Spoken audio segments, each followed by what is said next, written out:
बात है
करे मेरी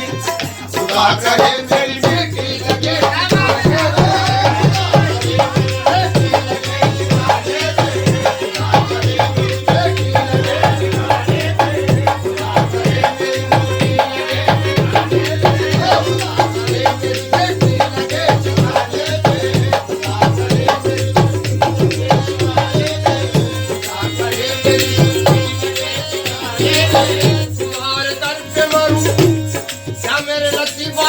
तुम्हारे दर पे मरो या मेरे नसीब बाबा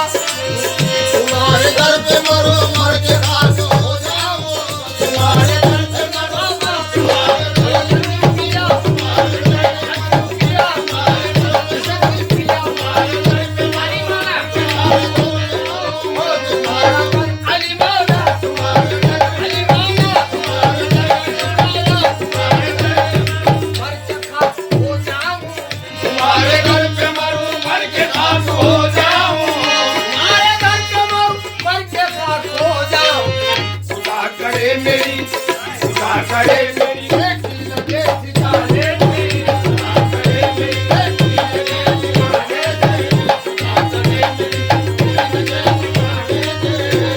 करे मेरी बेटी नहीं है पास मेरे नहीं है पास मेरे अमल कुछ भी नहीं, नहीं है पास मेरे, मेरे अमल कुछ भी नहीं, नहीं है पास अली मौला, नहीं है पास अली मौला, नहीं है पास अली मौला, नहीं है पास मेरे, मेरे अमल कुछ भी नहीं, नहीं है पास मेरे, मेरे अमल कुछ भी नहीं, सनत है आपसे, आपके हाथों में बख्श